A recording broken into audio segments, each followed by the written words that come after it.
I can't believe it is already part 5 of our entire series. It's just kind of crazy how quickly all of this is starting to go by. I am legally blind. I did say legally. You can see I've got these really thick glasses, and these are actually pretty thin as compared to some of the things that I've worn throughout my life. That's all right. I grew up when bullying was cool in school, and they would like tell you how thick your glasses were. They would tell you how goofy your haircut is. It looks like I've stepped right back into the goofy haircut thing here. Hey, the wife says she likes it short, so we're going with it short. But being legally blind means that without these glasses, I can't legally be on the road. I can't be driving. I can't go anywhere without my contacts or my glasses. And that also means that when you wake up in the middle of the night, you're completely lost.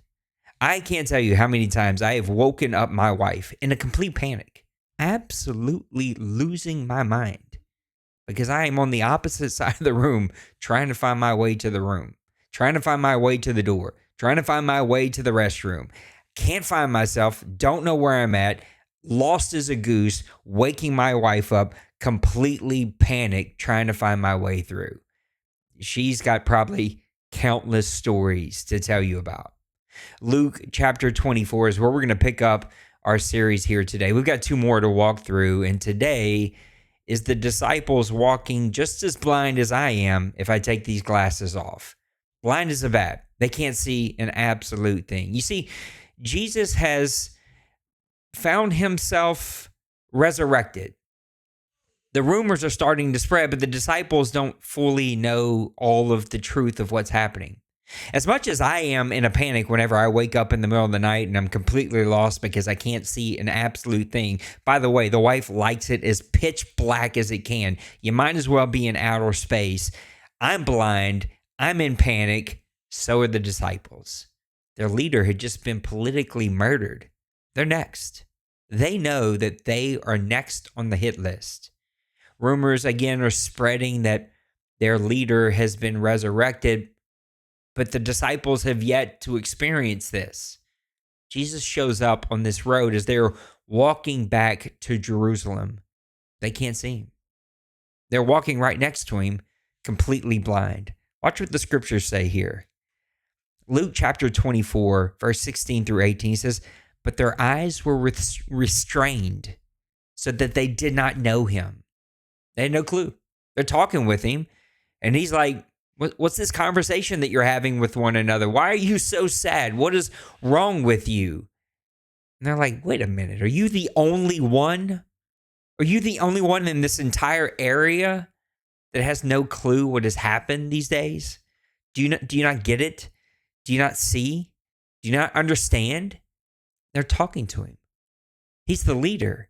They're talking. They're having conversations with their leader, but walking blind because they're completely sad. Depression, sadness, anxiety, these are all things. These are all emotions. These are all experiences that will happen in life that make you feel completely lost. I mean, they're literally walking and talking with their Messiah. They're talking with their leader, but they're so full of grief. They don't even recognize it that this is him. This is the one. He's resurrected. You can be in the same room with a crowd of people, but if you experience enough heavy emotion, enough grief, enough sadness, enough depression, and you can feel like you're all by yourself in this crowded room of people. They were blinded by sadness. A lot of us get blinded by all kinds of things, right? Money blinds us. So focused on making money, so focused on experiencing fulfillment on the monetary side of our lives, completely blinded by all the other aspects of our lives that maybe are not healthy, that maybe are not going well, because I got to make money. Completely blinded about relationship. We've all had the friend that's just blinded by the truth that's in front of them. They are just madly crazy in love, blinded by the power of relationship, blinded by grief. So heavy with this experience of sadness, so heavy with this terrible thing that's happening in our lives and we can't see the actual good things that are all around us. Blinded by achievement. I want to be, I want to achieve, I want to experience, I want to have this degree, I want to have this title, I want to have this job, I want to have this thing that I completely fall away. I'm really big into sports. Sports have been this guiding force in my life through every aspect of heaviness. Sports has sort of been that thing, that place for me that I would go to. And high-end athletes are so blinded, so driven by accomplishment that nothing else matters. The best of the best, the 1%ers, yes, are physically talented. They're physically able to do things that you and I can't do. They are driven. They are blinded by their success. They nothing else matters to them. Trying to navigate life while blind. It's tough, man. It's tough. And a lot of us just walk through life trying to figure out our way, trying to figure out how are we going to achieve the things that we need to achieve, being absolutely blinded by what's in front of us. Scriptures say this in 2 Corinthians. Paul is teaching us. He says, we're confident that when we are here at home in the body, you're absent from the Lord. You're not with him. You haven't fully experienced this perfection of life because you are here still in this mortal body. He said, in that moment, you got to walk by faith and not by sight. It's not faith that's going to drive you. It's not faith that's going to, it's not your sight that's going to get it done. It is faith that's going to drive you. It's faith that's going to direct you. It's faith that is going to give you the direction of your life. The only way to walk through life is to do it by faith. We do it in every other aspect of our lives. I have faith that I'm going to wake up in the morning. That's why I laid out my clothes or made a schedule or got myself ready to go to work. I have faith that my vehicle is going to work. That's why I plan for just the right amount of time to make it to work. I have faith that my job will be there. I put my faith in all kinds of things. The Bible is teaching us, Paul is teaching us, that you have to walk by faith. And the only way to truly walk in the fulfillment of faith, the real faith, is to walk through Jesus Christ. Watch what the scriptures say here in Hebrews. Hebrews 11:1, it says, now faith is the substance of things hoped for, the evidence of things not seen. That true faith is knowing that God's got me. The perfect faith, the real faith, is knowing that Jesus Christ has me, that my path is being directed, that my way is being made right. I may not even see it fully yet. I may not even have all of the evidence, but I have faith. I trust that he's got me and that my walk will be straight. My path will be straight. He's going to turn every stumbling block into a stepping stone. All of these little phrases that have been used in many, many years in Christianity, they're still true. No matter how hokey they may sound sometimes, no matter how over abused or taken out of context they may be, faith is my substance in Jesus Christ, that he's got me. I have evidence that he is going to direct my path. And if I'm going to walk this out with him, it is only going to be through faith.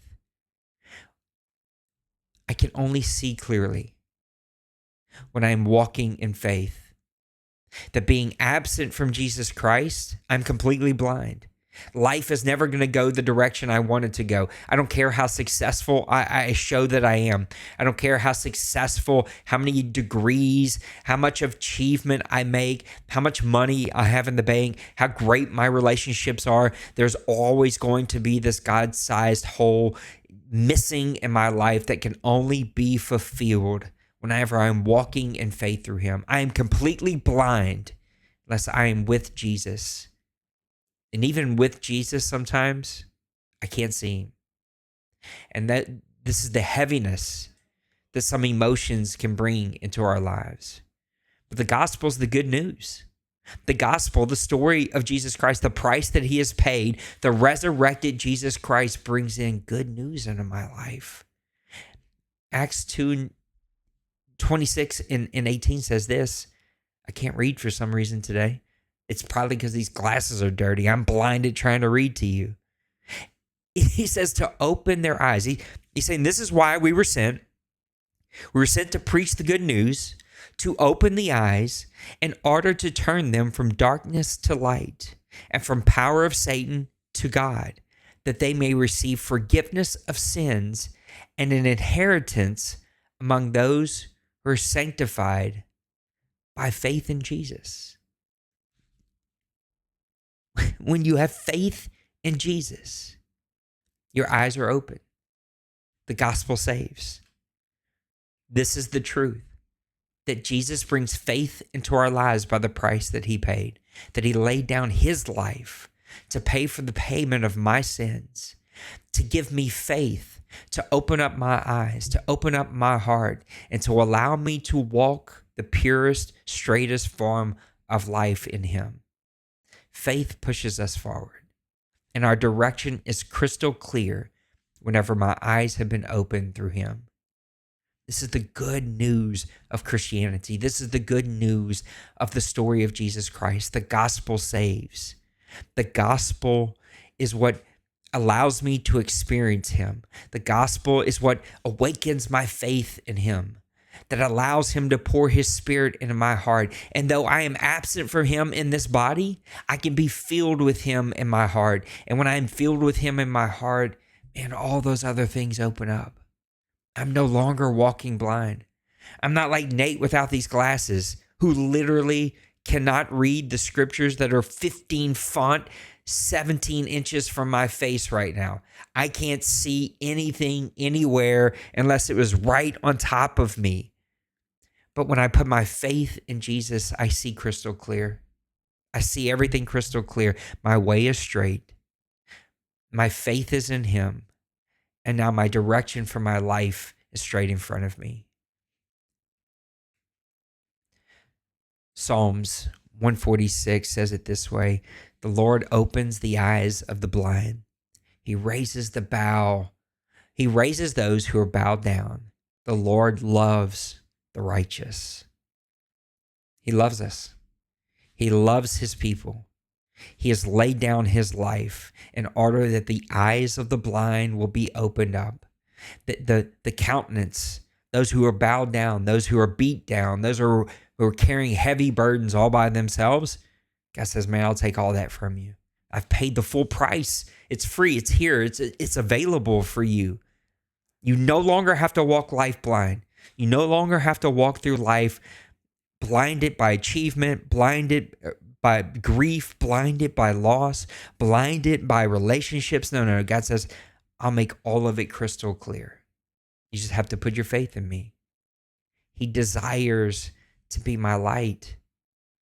And this trade-off, this walk with him is so beautiful, because when he becomes the light of my life, he then fills me with that light.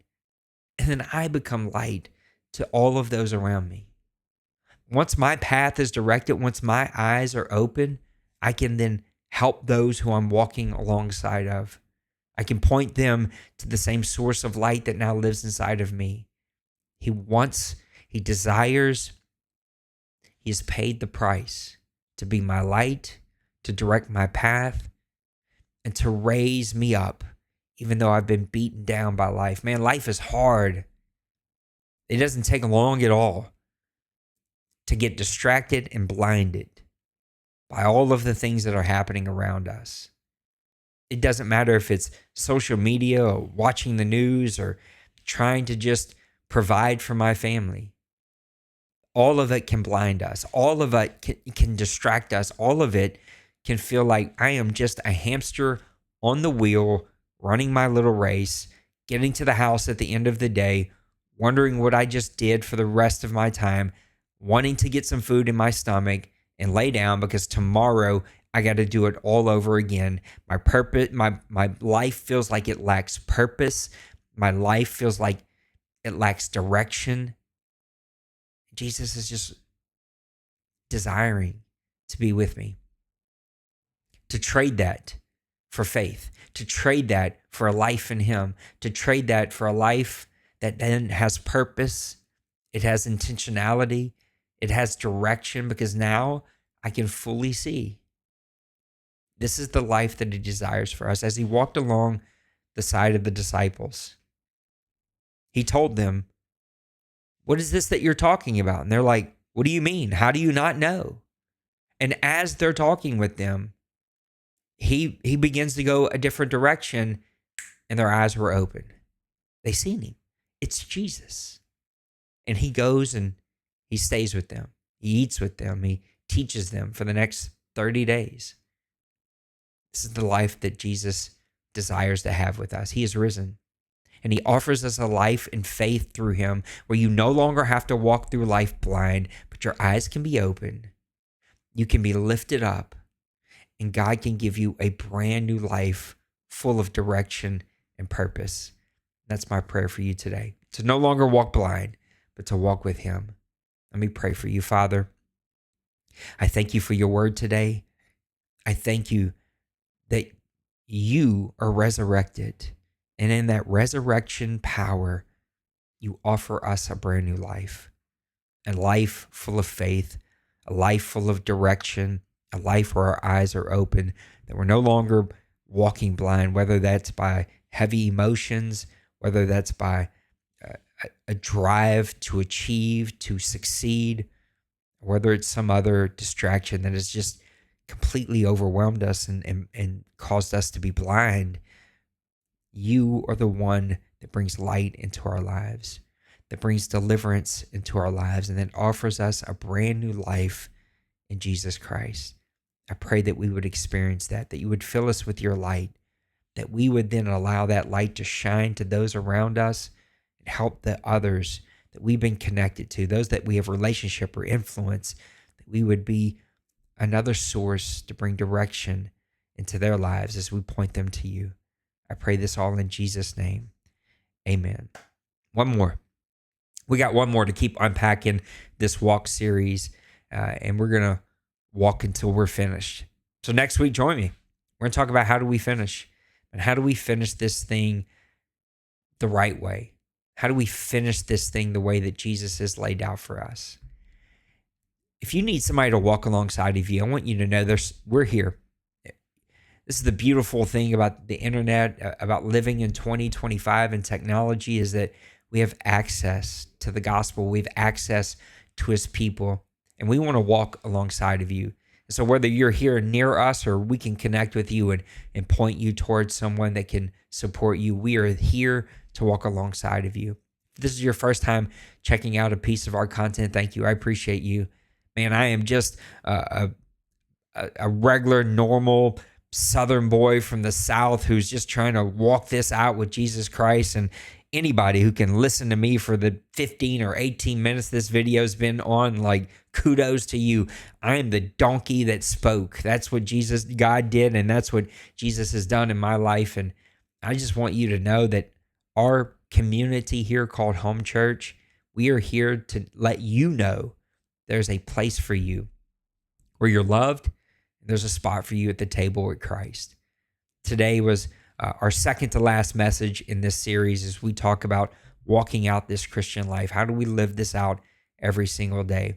I want you to know that we are here to walk alongside of you. You matter here. You are loved. There is a spot for you here. I can't wait to see our community as we gather on Sundays now, which is kind of crazy. It's been great, though. Can't wait to gather with you and unpack this word. Until I see you next time, be blessed. Amen.